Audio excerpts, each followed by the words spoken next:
Député Roland Ratsiraka nanome valikafatra ho an'ny gouvernemanta.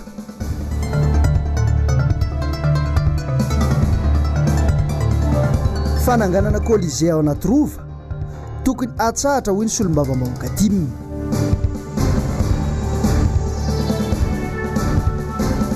Tomasina vehivavy diabetika iray ny maty rehefa avy nisotro CVO. Dia ampitiavana sy amikafaliana hatrany tomboky lasy tomboko vavy no androsoanao atokantranonao tonga soa atao anatin'ny fotoanan'ny fampahalalam-baovao ny MBS amin'ny tetakariva ny 4 Mey 2024 ity. Manasanao ampitiavana sy ampanajana izay araka izany hitoetra araka aminay eto hatramin'ny farany. Ny fivoaran'ny toedrarà mahakasika ny coronavirus eto Madagasikara no entsika manomboka ny vaovao. Tafakatra 770 nisan'ireo tranga vaovao an'ireo olona mitondra ity tsimikaretina Covid-19 ity eto amintsika tao anatin'ny 420 ora. 20 amin'ireo dia avy any Tomasina, ny 10 kosa dia avy eto Antananarivo, ny 7 avy any Moramanga, ny 3 avy any Andilamena, ny 1 dia avy any Ambatondrazaka ary nisy tranga 3 hafa kosa izay tsy fantatra mazava hoe avy aiza ny avian'izy ireo. Hatreto izany dia 425 ny totalben'ireo olona mitondra ity tsimikaretina ity hatramin'izay natongavany teto Madagasikara ary mbola mahatratra 734 ireo olona manaraka fijaboana akaiky eny amin'ny tobim-pahasalamana ary mijanona ho 770 nisan'ireo olona nahitana fahasitranana hatreto ary 2 no olona nodimandry. Fa vaovao eo amin'ny lafiny politika sy ny amin'ny fiatrehana mifandraika amin'izay resaka Covid-19 izay hatrany antsika manohy ny vaovao. Teo amin'ny fiaonan'ny solombavambahoaka sy ny gouvernemanta tamin'ity androany ity teny Ivato teny dia nisy ny fanambarana nataon'ireo solombavambahoaka maromaro anisan'ny tatitra ny etaetan'ny vahoaka atao amin'ny distrika analany azy ny solombavambahoaka Roland Ratsiraka. Ny andindin'izay tateriny Lorette Berton rindra tsara ny Andry Rakotomalala. Diso tanteraka ny serasera voizin'ny fitondrana ankehitriny manoloana izao fiatrehana ny valanaretina coronavirus izao. Nokian'ny solombavambahoaka ny Madagasikara voafidy tao Toamasina izany ary ny antefa ny vantana tamin'ny ministra tompon'andraikitra mihitsy ny fanamaria. Virus avy eto Antananarivo nakany aminay fa tsy navakany aminay nandeha taty. Donc ahitsio communication nao. Avy eto Antananarivo izy andray manerana Madagasikara magnasatsy mara. 58 personnes tonga teto Ivato fa soloana le izy hoe fa valo atao vahoaka ny Tamatavy. Non, tsika zao agnaty fotoana sarotra mampiavana tokony atao premier ministre. Fa valo atao OMS atao Frantsay atao Roland Ratsiraka. Non, fa valo coronavirus. Tsy afabela tamin'ny tsikerana ataon'ny solombavambahoaka ny fomba fiasan'ny lehiben'ny gouvernemanta eto Madagasikara izay miteraka firoroan-tsaina ho an'ny mponina. Teneny koa ny marina, firy ny maty. Tamatavy tsy 2 morts zany mangavanao premier ministre mba magnano conférence de presse ohatrany ataony Edouard Philippe miteny ny zavatra marina. Firy maty Antananarivo, firy maty Tamatavy. Tamatavy maty ny coronavirus tsy anankiroa lenga zany. Ary dokotera maty farany teo dia anao fadidadina manokana satria fianakaviany mandefa amin'ny Facebook hoe tsy namono tena papanay. Marina sa tsy marina tsy fantako. Fa magnanaova enquête spéciale amin'le olona tenenina hoe namono tena dokotera ny hôpitaly izay mijaly mipiasa ny hôpitaly satria tsy manana protection hiasa contre virus. Fa avy any Ivato isika dia andeha izotra hoe tsy amin'ny lapana nosy kely etsy. Androany maraina no nitanterahana ny fiaonana teo anivon'ny CNIDH na ny voamieram-pirenena misahana ny zon'olombelona eto Madagasikara sy ireo loholona. Nisy ny resahana tao anatin'izany ary nitanterahana androany izay fiaonana izay. Nanatrika izay tena toerana moa i Asin'Andriamalala sy Toky Ramarolahy. Efa fanao isan-taona ny fiaonana sy fanaovana tatitra toy izao ho an'ny voamieram-pirenena misahana ny zon'olombelona sy ireo loholona. Fotoana iray ahafahan'ny CNIDH manao tatitra sy mampiseho ampabe-maso ireo tranga tsy fanajana ny zon'olombelona ity fotoana iray ity. Raha ny tatitra voaray androany dia mbola lavitra ho antsika eto Madagasikara ny fanajana izany zon'olombelona izany. Misy eo amin'ny endriny maro mantsy ity tsy fanajana ny zo maha-olombelona ity. Anisan'izany ohatra dia misy amin'ireo teratany vahiny tonga eto Madagasikara no mangalatra fotsiny tsotro izao. ny harem-pirenena sy mitrandraka izany kanefa tsy manana taratasy fahazahoan-dalana hanao izany akory. Santionany ihany izany kanefa tsy misy mampiatra lalana velona eto Madagasikara. Ny anjaran'ny parlement manko ohatran'izao dia mamolavola lalàna na hoe na koa mijery lalàna fanakaiky amin'izay izay fampiarana ireny lalàna ireny. Ilay lalàna nge betsaka misy tena fandraika azo tanterahana mihitsy fa ilay fanatanterahana azy zany no tsy misy tohiny fa fampiarana ny lalàna zany no hoe takinay eto anivon'ny parlement anao lalàna foantsika nefany nio be da hoe tsy tanterahana ilay izy. Ary raha mahakasika an'ity tatitra nataon'ny voamiera-maloha tena ty mikasika ny zon'olombelona ty dia fampiarana lalàna daholo no tsy ampy tao anatin'ilay izy fa ilay lalàna misy dia misy tokoa. Andehoany amin'ny faritra Atsinanana any isika ao anatin'ity vaovao ity. Vehivavy iray no fantatra fa maty noho ny fihinanana ilay tambavy CVO. Atao amin'ny faritra Toamasina iny ny alahady lasa teo no nitranga izany toedrara izany. Fa na dia adina izay hoentin'ny Joël Rakotomalala mpanao gazetin'ny MBS ao Toamasina, Njavandre Mahefa ary Andry Rakotomalala sy Tahiry Niaina. Tranga mampalahelo no niseho tany amin'ny faritra Atsinanana ny 4 aprily 2024 teo. Raha nisotro ary nanaraka ny toromarika napetraka ny fitondram-bazakana amin'ny sotroana ilay fanafody Covid Organics isorohana ny valanaretana Covid-19. Zavatra hafa nefa no nitranga fa fanahintanana sy aretana no azon'ity tovovavy nandritra ny herinandro ary ny afara tamin'ny fahafatesana mihitsy. Ny jorovavilombelona ny fianakavian'ny maty ary ny tantaran'ny aina maty talohan'ny nafatesany. Ny hinana nanao traitement an'io resaka CVO io zany izy roa mianakavy tao. Dia rehefa nalany eo amina 7 tavoangy le zanako vavy dia nanakotsako ny lelany araka ny fiteniny izy tompo-tenany. Dia rehefa nanakotsako ny lelany dia tsy avy intsony izy hinana le resaka CVO. Dia iny moa zany nitahanjo roa izy misy 3 andro fa 4 andro zany le alakamisy ny antsonjo roa anazy satria ny agrave le aretina. Dia rehefa ny agrave le aretina ny lakamisy dia nitsabo moa zay fa misy dokotera ihany zany nanara-maso an'le fitsabona nanao an'le traitement nandritra ny 4 jours eo. Dia rehefa niditra 5e journée zany ny zoma teo dia le dokotera nanapa-kevitra hoe aloha izy ahiditra ny hôpital B. Raha vao natao zany le visite tao dia nilaza le dokotera tao fa hoe inona moa diabetika izy ka tsy tokony hihinana n'io resaka CVO io. 42 ans izy nolasan'ny fahafatesany.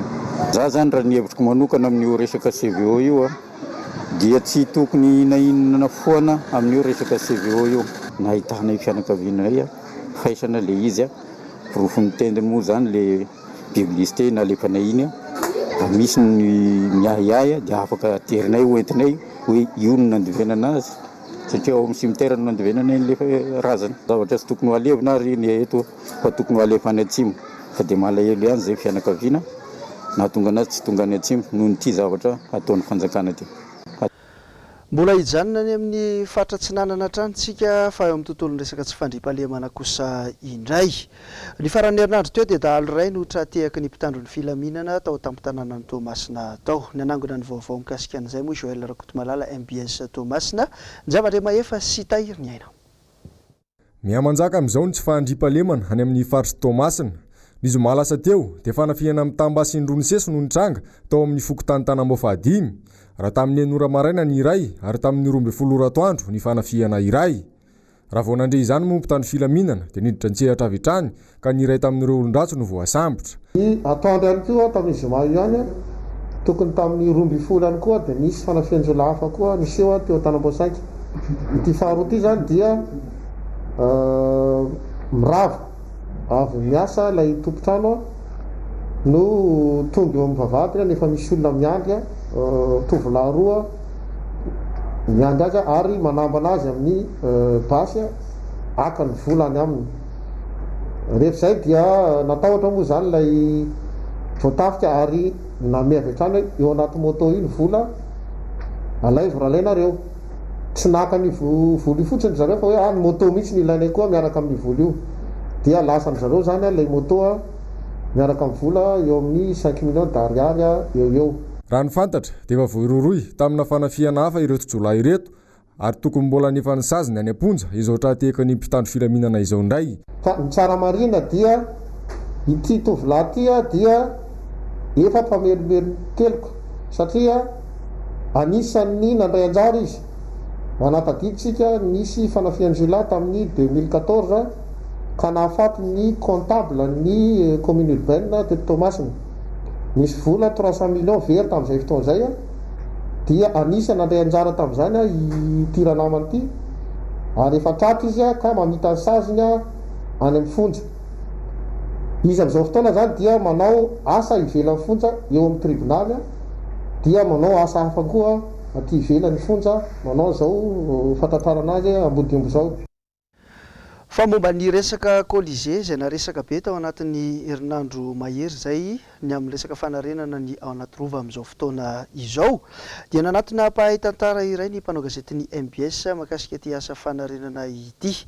Ny zavan'izay maefa nomen'Andriamana Misata ary tokona maro lahy. Tsara ny mampatsiahy fa tamin'izany andro izany ny mpanjakarana valina fahatelo dia nanam-pikasana ny anamboatra lapa-masoandro tahaka n'izao hita amin'ny sary izao. Tsy tanteraka itsony anefa izany raha nozanahan'ny frantsay isika. Raha momba ny asa fanorenana atao io raha isika ohatra izay moa no fantaninao dia misy fantanina maromaro zany ao an-tsaina no natrehan'izay dia ny hoe mifanaraka na ny maromarona koa ny fanatanterahana n'ilay fanapahan-kevitra nataon'ny fanjakana avy amin'ny fanorenana an'izy io dia nanaraka ny fenitra takinona maha vakom-pirenena ilay toerana. Tsy azo amaivanina mantsy izay lafin'izay satria eo ny hasin'ny toerana dia raha antsika manaiky izany eo ny toerana vakoka azy ary manana sata manokana ireny toeran'ireny. Misy lalàna amampitsipika amampomba mifehy azy. Misy lafiny teknika koa ao anatin'izany. Raha mijery ny toerana isika dia efa sokajiany ny toerana iny hoe toerana marefo raha milafiny mahatoerana azy zany. Dia raha antsika mahafantatra raha teo ny hoe voarara ny fanorenana eny amin'iny toerana iny fantatsika ny fisian'ny fiotsahana isan-taona isan-taona sy ny sisa. Zay ny mahatonga amin'ny teny hoe voaja ve izay fepetra samihafa izay. Andanin'izay dia misy ireo manam-pahaizana momba ny tantara, momba ny arkéolojia, momba ny lafim-pahalalana samihafa izay inoko fa manako lazaina betsaka ny amin'ny fetezana na tsy fetezana ny azoana manao zavatra amin'ny toerana iny. Hitanao misy itovizana ary manaraka ny fepetra takina marina ve araka izany ny fananganana ity colisée ity? Aintsika marina ve no mikolokolo izany vakom-pirenena izany? Tamin'ity androany ity dia naneho ny heviny ihany koa mikasika ny fikitihana ny vakom-pirenena ao anaty rova ny solombavam-bahoaka avy amin'ny antoko tiako Madagasikara. Tamin'ny ankapobeny dia nanakihana ny finiavan'ny fitondram-panjakana manimbazimba ny vakom-pirenena izy ireo. Ny andindinin'izay hoe Lorette Berton rindratsara ny Andry Rakoto Malala. Hatrany amin'ny fananganana ilay komisiona mpanara-masy sy mpiandraikitra mihitsy no efa tsy fantatra mazava ary tsy natao nangarahara tamin'ny vahoaka raha ny momba ity fananganana kianja ao anaty rova ity no resahana. Voaresaky ny taon'ny fitondram-panjakana raha nanangana n'io colisée io izy dia hoe efa nisy ny commission teknika izay natsangana nandinika amin'ny hoentina manatanteraka zany colisée zany manangana an'izany. Afaka mahafantarana ve hoe izavy ary zany olona ny composé an'izany commission teknika natsangana zany satria milaza rehefa nisy archéologue tao. Laza izy fa nisy olona mpahay tantara tao dia nisy olona isan-karazany zany. Ny zavatra hatramin'izao nefa dia fimenomenonana sy ny fitarainana momba n'izay le hoe fikitihana izay ka any no fanontaniana apetraka hoe amin'ny fitondram-panjakana hoe iza ary ireo olona ireo zany composé an'izany commission teknika zany ary maninona ny fanjakana rehefa manao zavatra dia sanatria mamaly boraingina foana rehefa misy fanontaniana mipetraka hoe zay olona vitsy anisy ireo hoe mino fa tsy vitsy anisy zany ary zonona vitsy anisy any miteny sy ny mangataka fanazavana satria fanana iombonana zany rova izany. Efa mahazatra ny mpitondra ankehitriny ihany koa ny fidedahana sy ny fisesehoana ka tsy mahagaga izao fiazaka zany anangana fotodrafitrasa tsy mifanaraka amin'ny lahara-pahamehana izao. To tsy voalanjalanja ny tena hoe lahara-pahamehana eto amin'ny tany sy ny firenena any ka ny zavatra izay mety hisehosehoana amina vanim-potoana fohy no mahamaika manoloana ny fahasahiranana izay tena efa mianjady ny voaka malagasy amin'izao fotoana izao. Izay tokony ho lahara-pahamehana raisy ny fitondram-panjakana tanana dia niady amin'ity aretina coronavirus ity ny fiatrehana ny sosialim-bahoaka izay tena iaina ny fahasahiranana lalina amin'izao fotoana izao ary ihany koa nefa fandinihana sady ny antsoina hoe plan de relance économique na ny drafitra fampandrosoana ny ara-toe-karena ny Madagasikara dia foto-drafitrasa amin'ny endry vaovao na Colisée sika no hita amin'izao fotoana izao. Izay verina fa tsy manaja n'ireo fototra zany hoe vakoka sy ny tantara sy ny soatoavana maha-malagasy. Antony dia ilay zava-nisy fahagola mihitsy anie no mamaritra ny tantara sy ny maha-malagasy ny malagasy fa tsy ny fanorenana aty aoriana. Noho izany dia mitarika ny sain'ireo tompona andraikitra samihafa mba anajanona izany fametrahana Colisée ao anatin'ny rovan'ny Manjakamiadana izany. Mitarika any amin'ny fahaverezan'ny maha izy ny taranaka malagasy izao finiavan'ny fanjakana anova ny vakom-pirenena izao ka amarina ny firenena any ankady. Mihamafatra ny tsy vitovinkevitra eo amin'ny mpitantanana Antananarivo renivohitra sy ireo mpivarotra amoron-dalana etsy Analakely sy ny etsy Behoririka ihany koa ary ny eo Tsaralalàna. Nisy androany ny savorovoro manoloana ny lapan'ny tanàna izay nataony reto mpivarotra amoron-dalana ireto maneho ny tsy fahafaliany ny andinidin'izay hoetiny Asina Andriamalala rindra tsara ny Tokra Marolahy.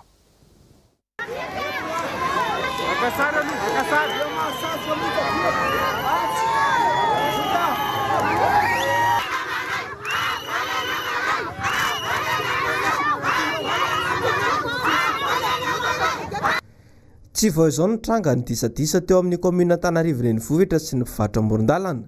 Saingy ity ny tranga androany ity dia saika nivadika ho korotana tetsy Analakely noho ny fahatezera amin'ny mpivarotra.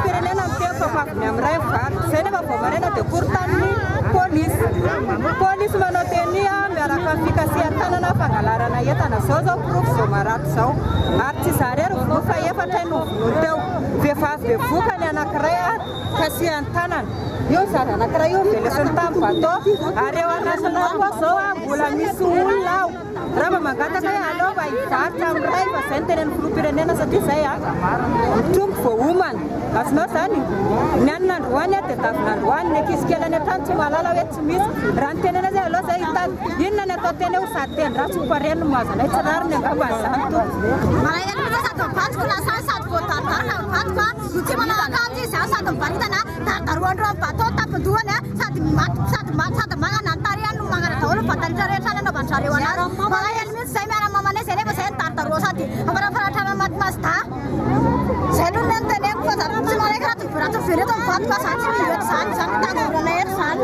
Retarlalana dia tonga tany le municipal dia tonga dia namonana olona velo bato dia misy olona telo maratsy vehivavy ray tataka be masina dia ny anankiroa dia lehilahy anankiray le vao hidy aho tsy nanao ninina fa olona nandalo dia sange vao velo le kesika dia nitsoaka dia tonga dia von'olole municipal netana lasany dolo daholo dia sasany eo misipana municipal sy gastora dia mahazo mivaly. Ireo mpivarotra dia manaiky ny fandaminana ny tanàna ary manaiky hiala eo amin'ny sisin-dalana saingy ny komina dia tsy mbola manana vahaolana atolotra afa-tsy ny letrezana fanesorana azy ireo eo amin'ny toerana fivelomany hatreto. Eo amin'izay resaka mpivarotra amoron-dalana izay ihany koa dia mbola mahatsapa ho isan'ny lasibatra ao anatin'izao vanim-potoana ny fihiboana izao ihany koa ireo mpivarotra finday eny amin'ny sisin-dalana ireny. Nisy tamin'ity androany ity ny fanadihadiana izay nataony mpanao gazetiny MBS Enory Fitiavana sy Tahiry Aina ary Tokra Marolahy mikasika izay. Tsy mandeha intsony ankabeazan'ny tsenan'ireo mpivarotra fitaovana fampiasa isan'andro toy ny fitaovam-pifandraisan-davitra ny finday. Finday iray ao anatin'ny herinandro raha misy sisa no mba halafiny ireto mpivarotra amoron-dalana ireto ao anatin' izao fihiboana izao. Ny asa zany zao mivarotra telefônina aloha lazainy hoe tsy mety mihitsy tena tsy mety satria araka le valaza tetsy ambony ny olona zao tsy manam-bola dia na hivatra ianao tsy mahalafo fa dia manjanaka zany dia akinina amin'ny any ambony izy mandrina zavatra rehetra dia akinina aminazy fa raha hoe amin'ny asa maha-olombelona aloha dia efa tena tsy mety. Eo ihany tsy fandehanany tsena fa anisan'ny voatointoina amin'ny asany ihany koa izy ireo ny amin'ny fandrahonan'ny polisy ny mpivarotra tsy hivarotra intsony nanomboka tamin'ity herinandro ity teny an-toerana. Ny risika amin'ilay mivarotra telefônina ety Analakely izany dia ilay pisoloky amin'izao be da be. Noho ny fifondronana sy ny anina koa zany izao tsy mamelana mivarotra. Izany hoe mivarotra zany izay izao tapakandro ihany no azahoana mivarotra ety Analakely.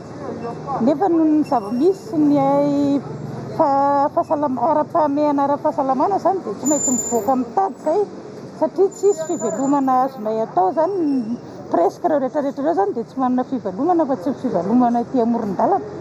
Dia izay mba mangataka hoe mba tokony homeny vahaolana fa tsy hoe hosorona fotsiny ilay mpivarotra satria izay ireo zao dia manana tokantrano ary manambady aman-janaka daholo. Nefa raha tena atao compte raha anatina crise ohatran'izao zany tsy tokony mba hoe anao an'izay aloha asiana le tolérance misy ny antsoina hoe fandaminana fa le commune zany tsy misanga mihitsy na confinement na tsy confinement fa dia ny analanao eto mamaika azy. Aiza ho aiza ny fitsinjovana ny vahoaka madinika amin'izao fihiboana izao. Rarana mafy tsy anao ny asany amin'ny andavanandro ireo tsy maintsy mitrongo vahoamana kanefa misy amin'izy ireny no tsy mbola nisitraka akory izany fanampina izany. Misy ny efa nahazo fanampina saingy toa avony tsy tavanandro fotsiny ihany.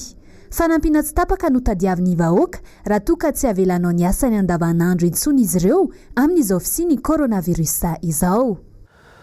Manjaka tanteraka ny gabraraka amin'izao mianara-pahasalamana misy eto amin'ny firenena izao. Tamin'ity androany ity araka ny fanadihadiana voaraina eto Ampelantanana dia ireny ambulance na fiara-pitondra marary ireny indray no tratehaky ny zandary ny tondra mpandeha ary misy ny fanadihadiana moa izay natao mahakasika an'izay eo amin'ny ririntsary ny tokora Marla fanadihadiana inory fitiavana.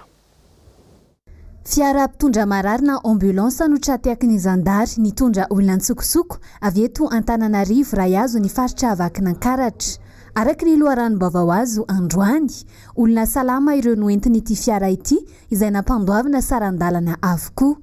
Manoloana ny zava-misy toy izao, entitra dia entitra ny mpitandro ny filaminana eny anivon'ny CCO na ny Centre de Commandement Opérationnel Covid-19 Vakinankaratra, indrindra fa amin'ny tsy fanarahan-dalàna toy izao. Efa atolotra ny mpanao famotorana kosa ny raharaha. Tsy vao izao no nisy ny fivoahana antsokosoko ny renivohitra. Voatsela akory izay teny Ambohimanarina, fiara sprinter iray tratehaky ny mpitandro ny filaminana.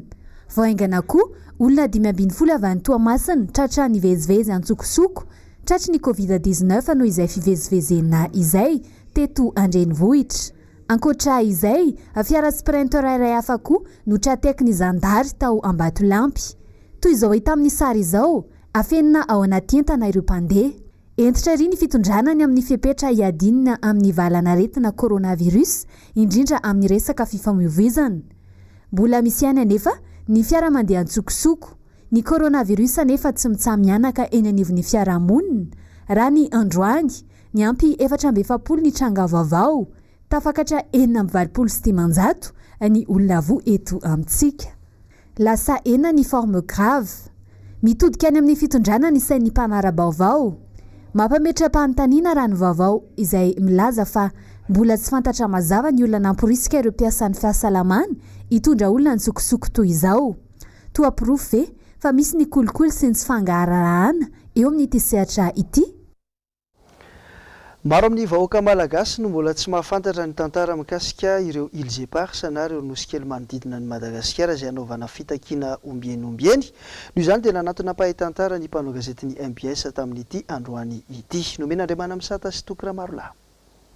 Ny amin'ny tokony hitakiana ny hamerenana ny îles éparses ho an'ny malagasy dia tsara aloha no mampatsiahy antsika ambangivangony ny tantaran'ireo nosy kely manodidina ny Madagasikara ireo. Tsara patsivina antsika ihany ny hoe raha ny hoan'ny isika eto Madagasikara dia tany malagasy ireo, sompitany malagasy ireo ary na amin'ny lafiny geografika tsotra fotsiny izao aza dia lôjika ny hoe isika ny tompo.